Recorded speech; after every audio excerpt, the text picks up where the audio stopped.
ইতিহাস ও ঐতিহ্যের মেলবন্ধন। জলপাইগুড়ি জেলার এক বনাঞ্চলের মাঝে অবস্থিত এই জাগ্রত শক্তিপীঠ। হাই এভরিওয়ান, আমি হিমাংশু, চলে এসেছি নতুন একটা ভিডিও নিয়ে। আমি আজ গিয়েছিলাম পশ্চিমবঙ্গের জলপাইগুড়ি জেলার বুকে লুকিয়ে থাকা এক অপার রহস্যের ঠিকানা ভ্রামরী দেবীর মন্দিরে। বৈকুণ্ঠপুর ফরেস্টের শান্ত ও মনোরম পরিবেশে অবস্থিত এই স্থান শুধু ধর্মপ্রাণ মানুষদেরই নয়, প্রকৃতি প্রেমীদেরও আকর্ষণ করে। এটি 51টি শক্তিপীঠের অন্যতম। এখানে দেবী সতীর বামচরণ পড়েছিল বলে বিশ্বাস। এই মন্দিরকে ত্রিশ্রোতা শক্তিপীঠও বলা হয়। মন্দিরটি তৈরির সঠিক তারিখ এখনো অজানা, কারণ এটি এমন এক শক্তিপীঠ যা বহু শতাব্দী পূর্বে তৈরি হয়েছিল। এই সতীপীঠ খুব জাগ্রত। মূল মন্দিরে দেবী মূর্তির সঙ্গে শিব পার্বতী সহ অন্যান্য দেবদেবীর মূর্তিও দেখা যায়। দেবী এখানে অলঙ্কারে ভূষিত ও অষ্টভুজা।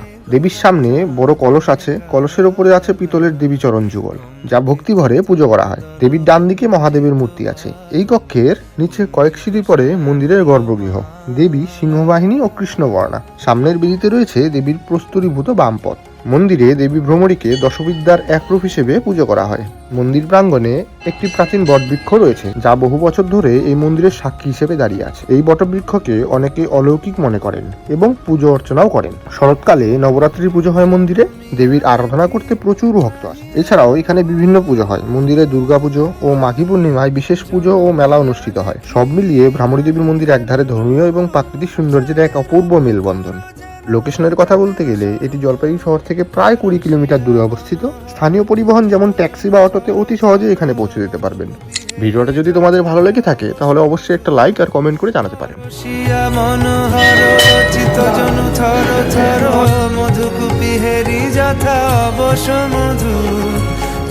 চন্দনহার ফুল